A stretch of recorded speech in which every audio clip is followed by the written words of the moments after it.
The massive space station called Harmony 7 floated in the darkness between the stars. It was built for one purpose only, to host peace talks between different alien races.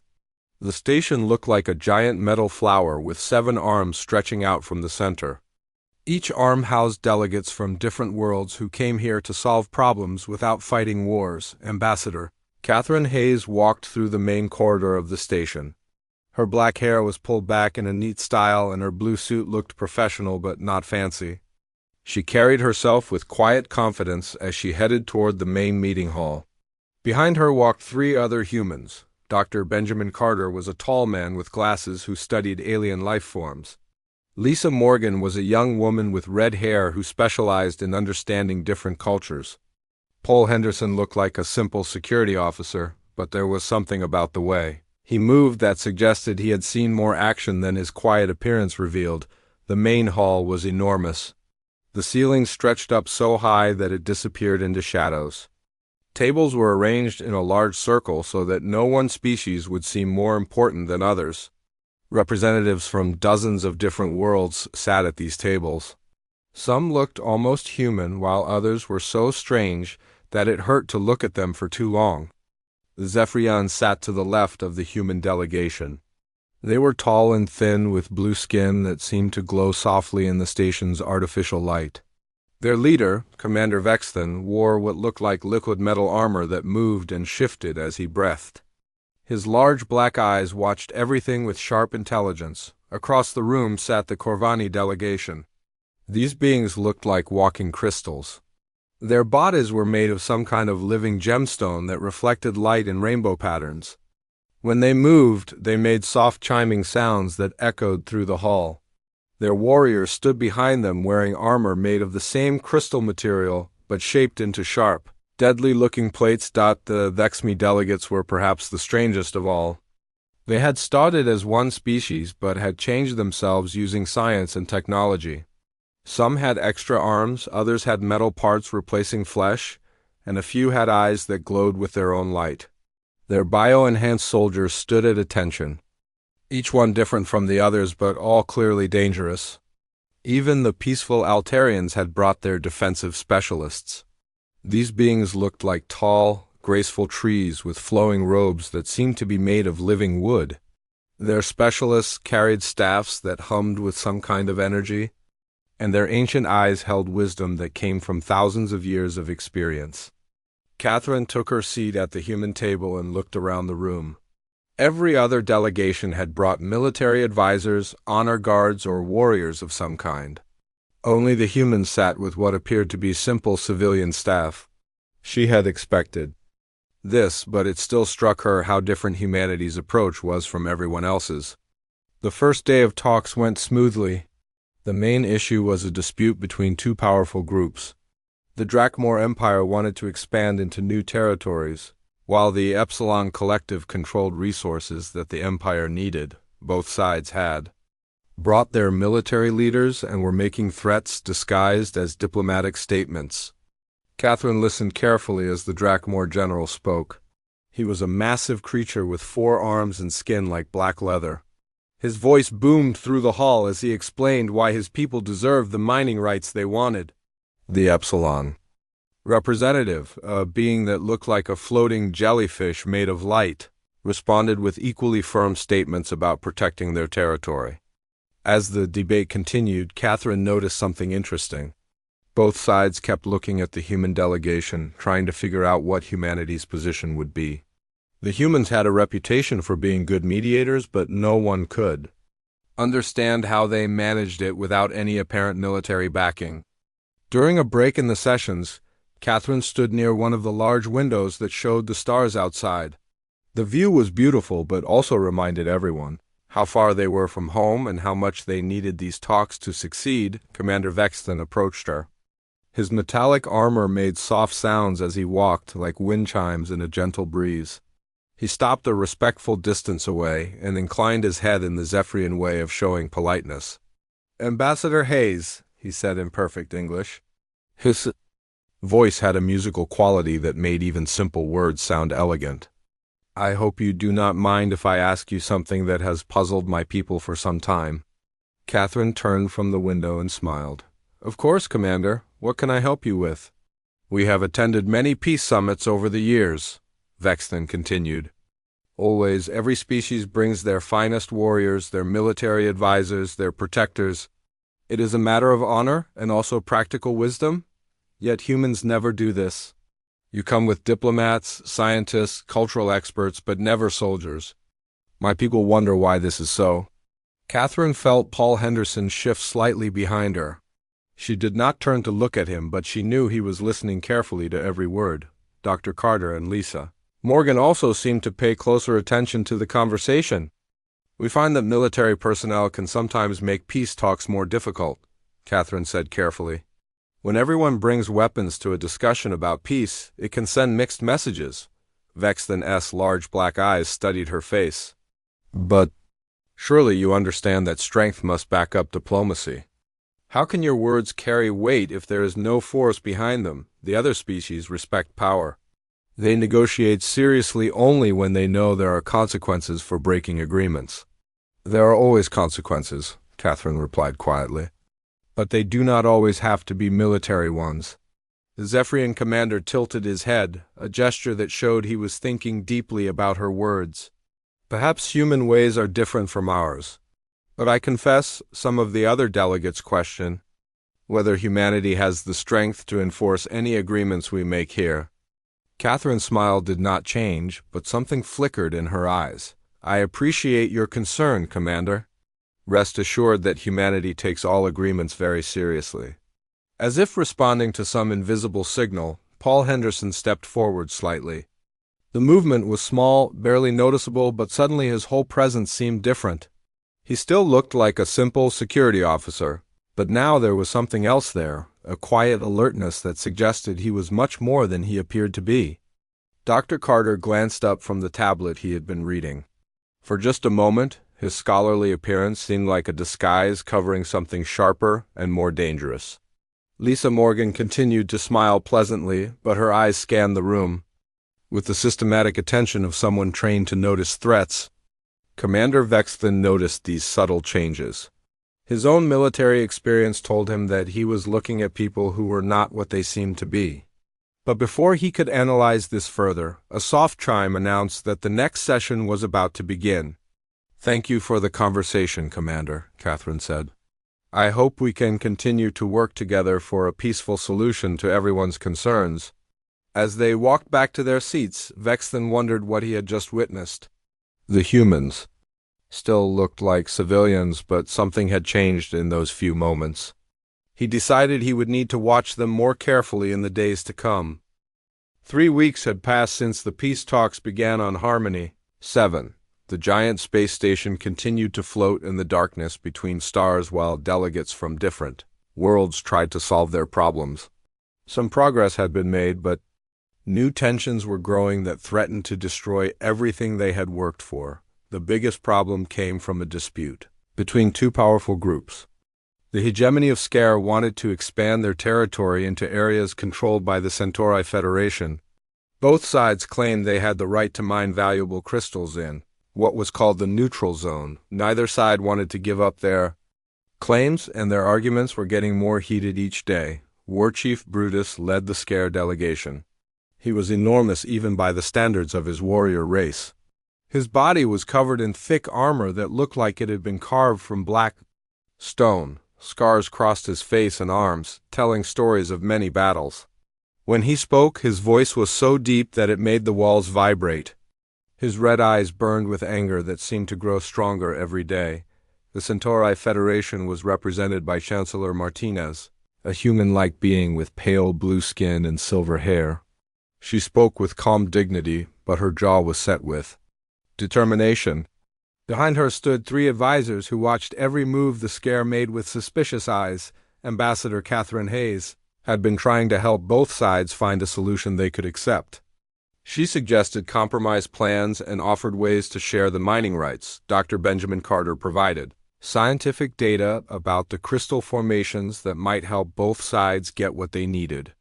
Lisa Morgan explained how similar disputes had been solved in the past between other species, but War Chief Brutus was losing patience with the talks.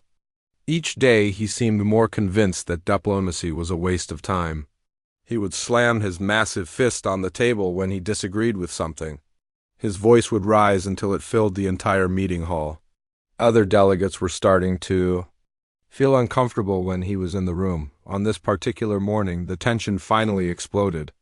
Chancellor Martinez had just finished explaining why the Centauri Federation could not give up their mining claims in the neutral zone. She spoke about the thousands of families who depended on those mines for their livelihood. She talked about contracts that had been signed decades ago and could not be broken without causing great harm. War Chief Brutus listened to her words with growing anger. His red eyes glowed brighter as his fury built. When she finished speaking, he stood up so quickly that his chair fell backward with a loud crash.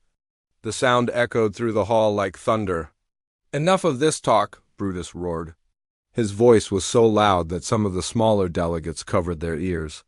"We have wasted weeks listening to words and promises. The Scare need those resources. Now, not in 10 years after more meetings and discussions." He turned and pointed one massive finger at the human delegation. Catherine Hayes sat calmly in her chair, showing no sign of fear even though the war chief towered over her like a mountain of anger and metal. "And you?" Brutus continued, his voice dripping with contempt. "You humans sit there with your soft words and peaceful suggestions. You pretend to help us find solutions, but what power do you have to enforce any agreement? Where are your warriors? Where are your weapons? Where is your strength?" The hall fell completely silent. Every delegate turned to look at the human table. Catherine Hayes met the war chief's burning gaze without flinching. Her expression remained calm and professional, but something had changed in the air around the human delegation. Paul Henderson, who had been sitting quietly behind Catherine, shifted slightly in his chair. The movement was small, barely noticeable, but suddenly his presence seemed to fill more space. His relaxed posture became alert without looking tense. His eyes, which had seemed friendly and ordinary, now held a sharp focus that missed nothing. Dr. Carter looked up from his tablet. His scholarly appearance remained the same, but there was something different about the way he held himself. He seemed ready to move quickly if needed, like a cat that appears to be sleeping but is actually watching for danger.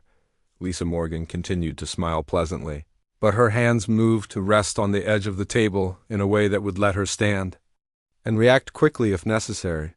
Her green eyes swept the room with the careful attention of someone trained to spot threats before they became dangerous. War Chief Brutus noticed these subtle changes. His warrior instincts, sharpened by years of battle, told him that something important had just happened. The humans still looked like peaceful diplomats, but now there was something else there, something that made the hair on the back of his neck stand up. "You see," Brutus said, his voice getting louder with each word, "even now you show no strength. Other species bring their finest warriors to these talks. They show respect for the power that backs up their words. But humans hide behind pretty speeches and expect others to take them seriously." He gestured toward the other delegations around the room. "The Zephyrians bring their armored elite. The Corvani show their crystal.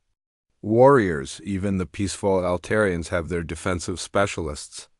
But humans bring nothing but words." Several other delegates began to murmur among themselves. Some of the more aggressive species nodded in agreement with the war chief's words. The idea that humans might be weak was starting to spread through the room like a dangerous disease. Commander Vexthan watched this scene with growing interest. Unlike the others, he had been studying the human delegation carefully for weeks. He had noticed small things that others missed. The way Paul Henderson positioned himself to watch all the exits. How Dr. Carter's scientific equipment seemed more advanced than it should be.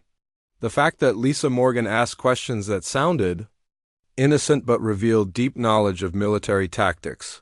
Elder Zendal of the Altarians also observed the humans with ancient, wise eyes. His people had studied Earth's history more than most other species. They knew things about human warfare that others did not. The old tree-like being leaned forward slightly, as if expecting something important to happen. War Chief Brutus was not finished with his challenge. He walked around the table until he stood directly in front of Catherine Hayes. His massive form cast a shadow over the entire human delegation.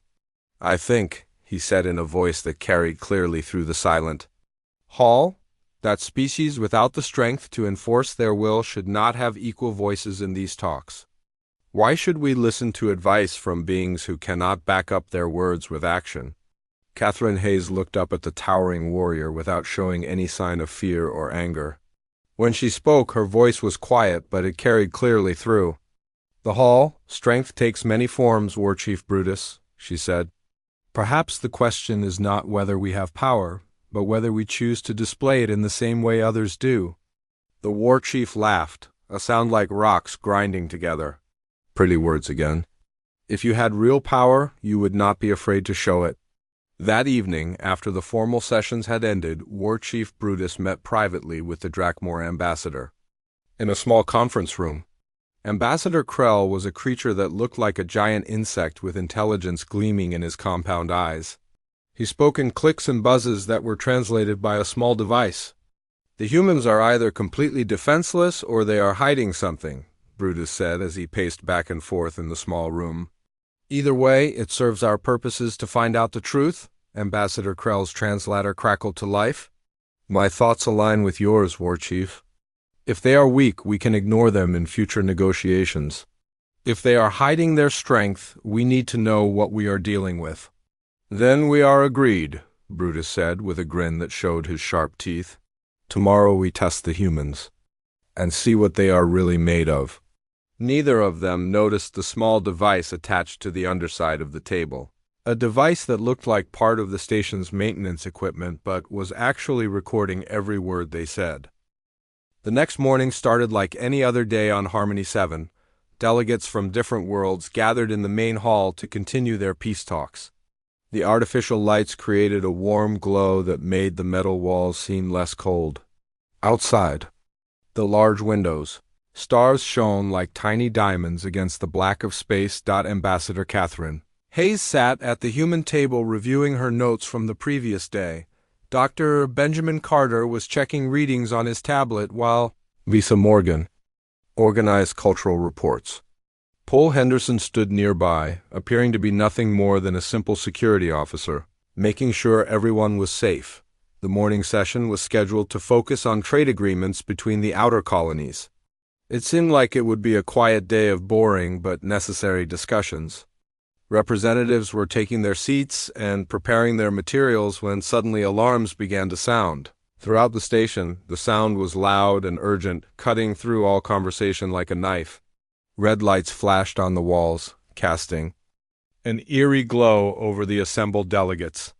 Everyone looked around in confusion and growing alarm.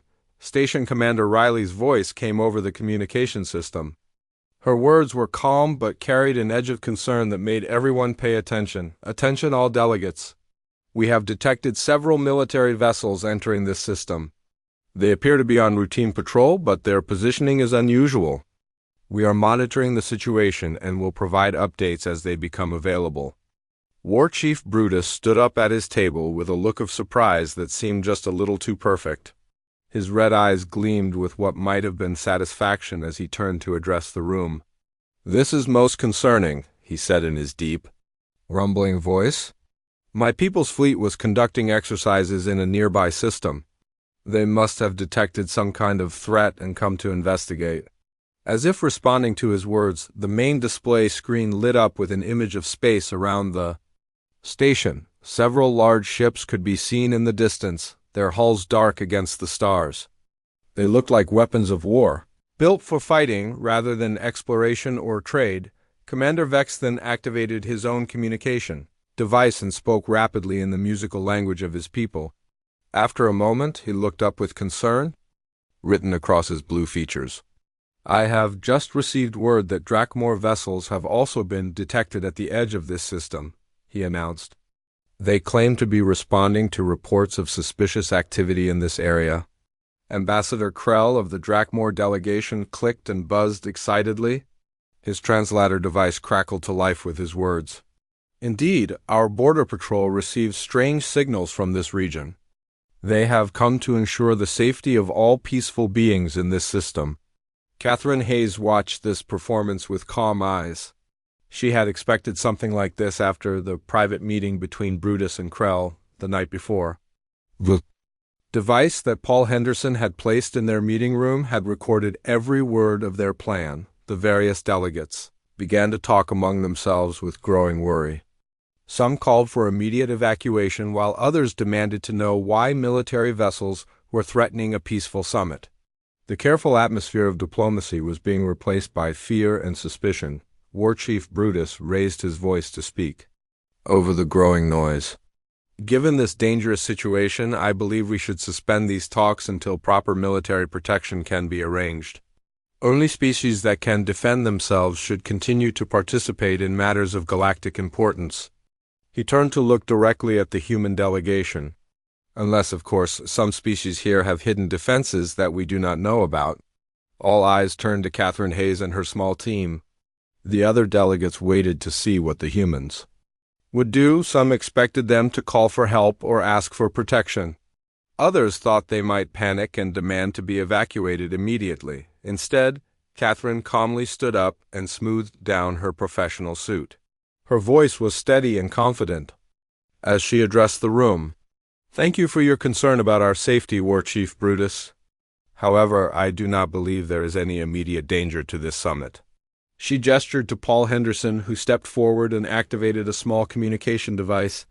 I would like to request a 30-minute recess so that my team can assess the situation and consult with our government. The other delegates looked confused by this calm response. How could the humans be so relaxed when warships were surrounding the station? Some began to whisper that maybe the humans really were as weak and helpless as they appeared. During the recess, Catherine led her team to a private conference room. Once the door was closed, the atmosphere changed completely. The polite diplomatic masks fell away, replaced by the focused alertness of trained professionals. Paul Henderson activated a secure communication system and sent a brief message to Earth. The transmission was encrypted and compressed, but its meaning was clear to those who knew how to read it. Situation requires clarification of our position. Recommend gentle demonstration. The response came back within minutes. It was even shorter than the message they had sent. Approved. Proceed with Protocol 7. Dr. Carter opened what appeared to be a case of scientific instruments. Inside were devices that looked far more advanced than anything a simple researcher should have. His fingers moved quickly over controls that glowed with soft blue light. Lisa Morgan activated her own equipment and began what looked like cultural analysis, but was actually a detailed intelligence scan of all the ships in the system. Her screen showed tactical information that would have impressed any military commander. Paul Henderson contacted several ships in nearby systems. To anyone listening, these appeared to be routine calls to civilian vessels. Merchant ships, research vessels, and transport craft all received brief, coded messages. Attention all commercial traffic in the area. Paul's voice was calm and professional. Please be aware that military exercises are taking place in this system. Maintain safe distances and follow standard protocols. But hidden within those innocent words were instructions that set a much more complex plan into motion. Meanwhile, in the main hall, War Chief Brutus was enjoying what he thought was his victory. He spoke with other delegates, explaining how this situation proved that only strong species deserve to have a voice in galactic affairs. Ambassador Krell supported him with clicking sounds of agreement. Commander Vexton and Elder Zendel watched the scare leader with careful eyes. Both of them had begun to suspect that this emergency was not as random as it appeared to be. They had also noticed that the human delegation seemed remarkably calm for people who were supposedly in great danger. When the 30 minutes were up, Catherine Hayes returned to the main hall with her team. She looked exactly the same as when she had left, but there was something different about her presence. She carried herself with quiet confidence that suggested she knew something the others did not. Thank you for your patience, she said as she took her seat. After consulting with our government, we have been assured that there is no immediate threat to this summit. We are prepared to continue with our scheduled discussions." War Chief Brutus laughed, the sound echoing through the hall like distant thunder. "You humans continue to amaze me with your ability to ignore reality. Perhaps you should look at the display screen again." Catherine glanced at the screen showing the ships surrounding the station. Her expression did not change, but she smiled slightly. "I have looked at the screen, War Chief. The question is whether you have looked carefully enough at what it shows." For the first time since the crisis began, Brutus looked uncertain. He turned to study the display more carefully, trying to understand what the human ambassador meant. The ships were still there, still in threatening positions. What was he missing? That was when the first surprise revealed itself, and nothing would ever be the same again. War Chief Brutus stared at the display screen with growing confusion. The ships were still there, positioned around the station exactly as they had been before. His scare fleet held their threatening positions while the Drakmor vessels waited. At the system's edge, everything looked the same as it had 30 minutes ago, but Catherine Hayes had said something about looking more carefully at what the screen showed. Her calm confidence suggested she knew something that he did not. Brutus squinted his red eyes and studied the display again, searching for whatever he was missing. That was when he noticed something strange. Several ships that he had dismissed as unimportant civilian traffic were beginning to change. What had appeared to be a simple cargo hauler was now showing energy readings that should not have been possible. Its hull was reconfiguring in ways that revealed hidden weapon systems and defensive shields. Commander Vexton saw it too. His musical voice carried a note of surprise as he spoke. "The merchant vessel designated as Trader's Hope is displaying military-grade systems. This should not be possible." More changes were happening throughout the system. A research ship that had been quietly studying asteroids suddenly powered up engines that were far too advanced for scientific work. Its sensors, which had seemed designed for geological surveys, were now clearly revealed to be sophisticated military scanning arrays. Dr. Carter looked up from his tablet with what appeared to be mild interest. "Oh, that would be the Deep Explorer. Captain Rodriguez runs a very efficient operation." Lisa Morgan nodded as she watched her own screen. "The cultural exchange vessel Peaceful Journey is also responding to the situation. Captain Williams always was very thorough in her preparations." Paul Henderson's communication device chirped softly. He listened to the message and then turned to Catherine with a small nod. "Captain Sullivan reports all systems ready, Ambassador." War Chief Brutus felt a cold fear creeping up his spine as he began to understand what was happening. What is the meaning of this? Those were civilian ships. Cargo haulers and research vessels do not carry military weapons. Catherine Hayes stood up and addressed the room with the same calm voice she had used throughout the summit. But now there was something else in her tone, a quiet authority that commanded attention. "You are correct, War Chief. Cargo haulers and research vessels do not normally carry military weapons. However, those ships are not what they appeared to be." The main display screen updated to show more detailed information about the vessels.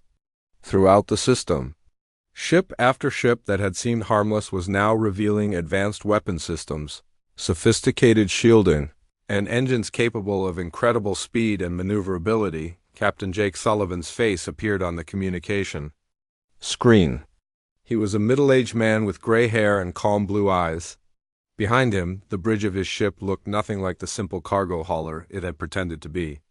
Advanced control panels lined the walls, and crew members moved with the precise efficiency of trained military personnel.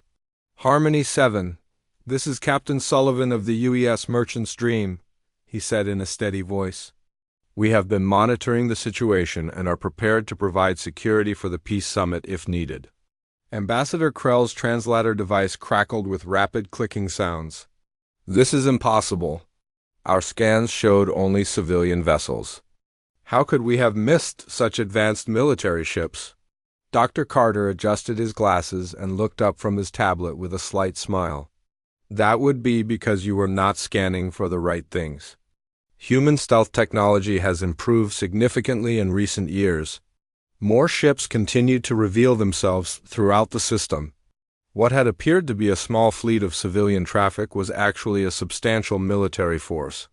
Each vessel was equipped with weapons and defenses that matched or exceeded anything the Scare or Drakmor possessed. Commander Vexton studied the tactical display with professional interest. His own military background allowed him to appreciate the skill involved in hiding such a fleet in plain sight. This is remarkable. How long have these vessels been in the system? Lisa Morgan consulted her records. The earliest arrivals came 3 days before the summit began. Others have been arriving steadily since then, always appearing to be legitimate civilian traffic. War Chief Brutus slammed his massive fist on the table, making several smaller delegates jump in their seats.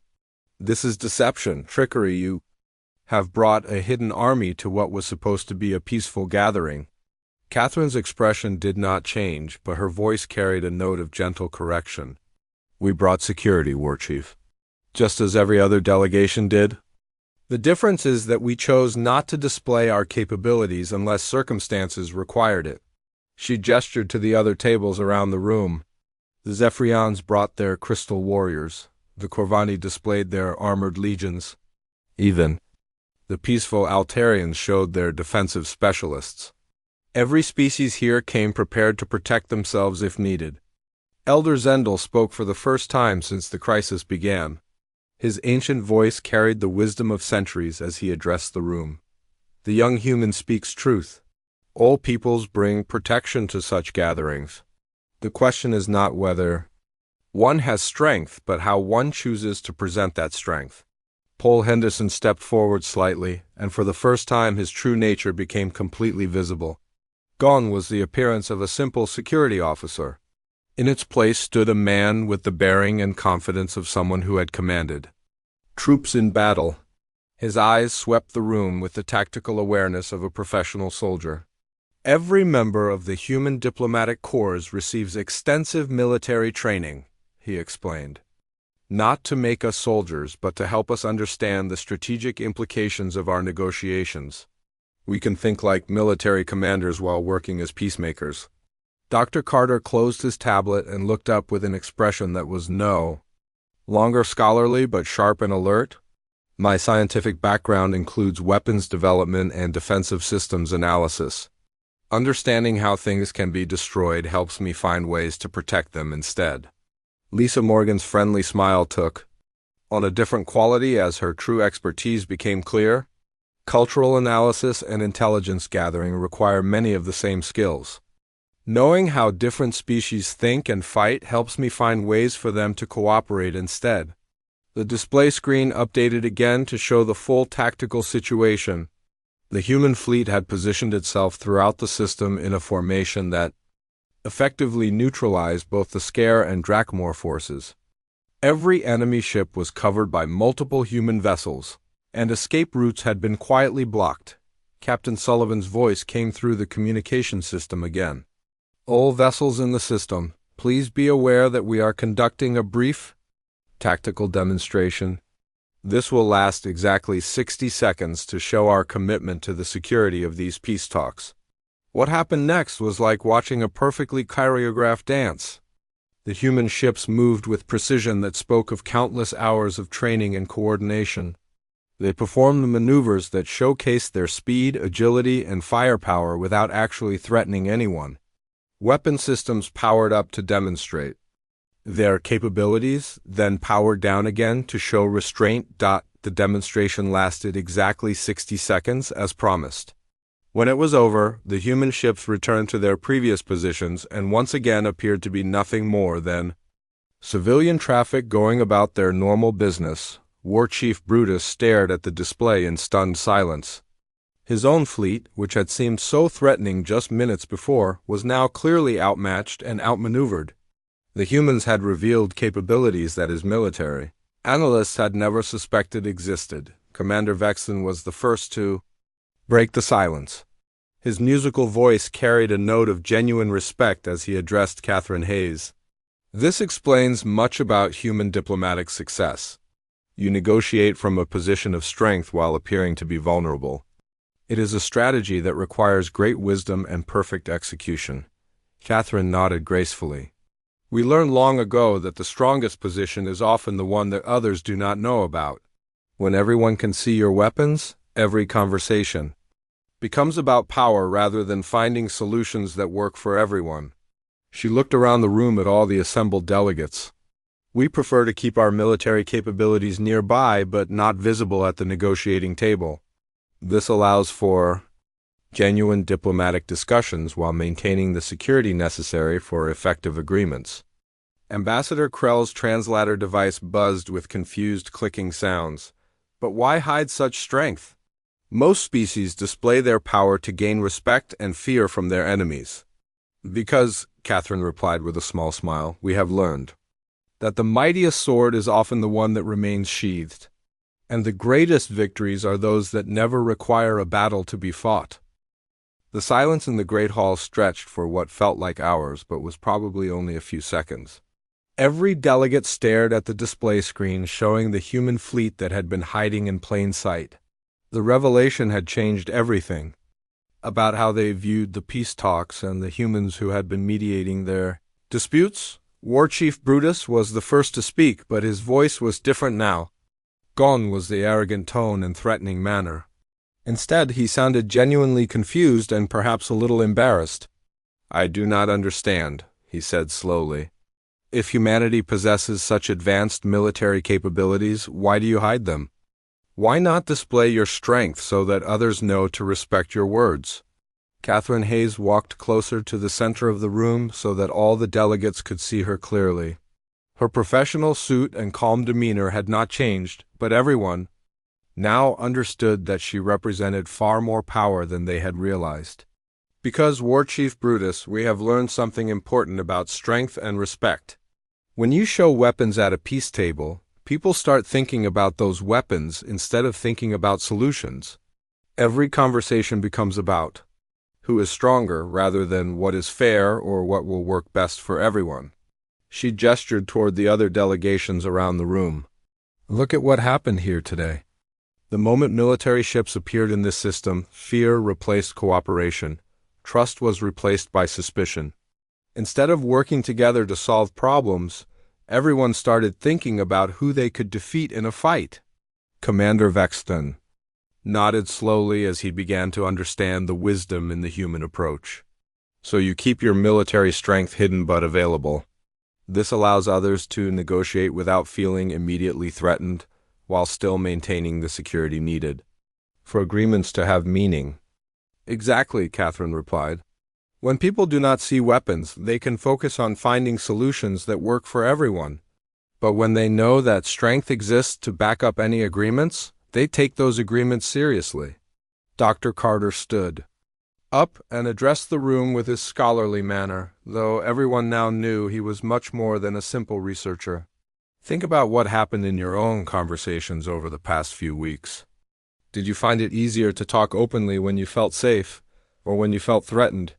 Several delegates looked thoughtful as they considered his question. The smaller species had indeed been more willing to share their concerns when they felt the humans were just peaceful mediators. The larger, more aggressive species had also been more honest about their real needs. When they were not trying to impress anyone with their military might, Elder Zendal of the Altarians spoke with his ancient, wise voice. My people have studied human history for many years. We began to suspect that there was more to your peaceful reputation than others realized. Your wars in the past showed great skill and determination, yet in recent centuries you have become known for diplomacy. This seemed strange until now. Lisa Morgan smiled at the elderly tree-like being.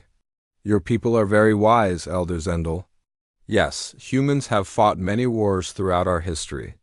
We learn from those conflicts that winning a battle is not the same as solving a problem. Sometimes the most powerful action is choosing not to fight. Ambassador Krell of the Drakmor clicked and buzzed rapidly. His translator device worked to keep up with his excited sounds. This approach requires great discipline. Most species find it difficult to hide their strength. They want others to know and fear their power. Paul Henderson answered with the confidence of someone who had commanded troops in actual combat. It does require discipline. Every human in our diplomatic service trains extensively to maintain the balance between strength and restraint. We must be ready to fight if necessary, but wise enough to know when fighting is not the answer. War Chief Brutus had been thinking deeply about everything he had heard and seen. His red eyes no longer burned with anger, but with a different kind of intensity. "You have taught me something important today, Ambassador Hayes. I came here thinking that strength was about showing power and making others fear you. But you have shown me that true strength might be about knowing when not to show power." He stood up and walked over to where Catherine was standing. For a moment, the other delegates tensed, unsure what the massive warrior intended to do. But instead of threatening her, he performed the deep bow that was a sign of great respect among his people. "I ask your forgiveness for my behavior during these talks," he said formally. "I mistook wisdom for weakness and patience for fear.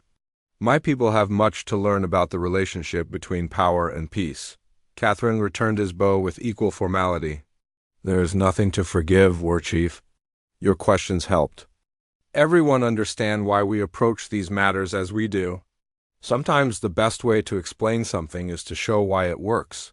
The atmosphere in the hall had completely changed. Where there had been tension and suspicion, now there was a new kind of understanding. The delegates looked at each other and at the humans with fresh eyes. Chancellor Martinez of the Centauri Federation spoke up for the first time since the crisis began.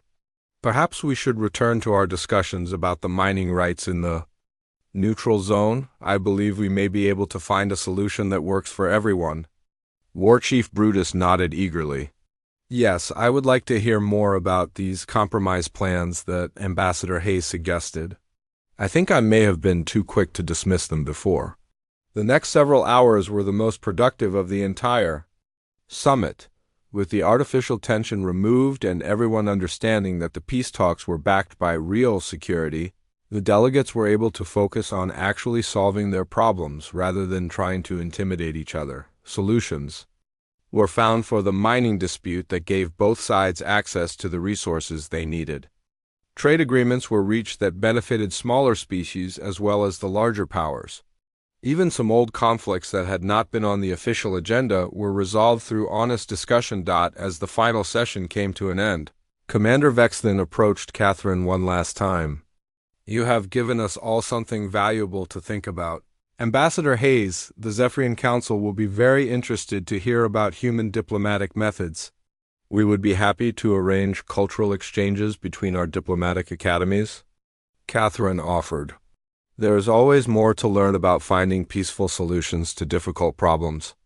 War Chief Brutus overheard this conversation and stepped forward.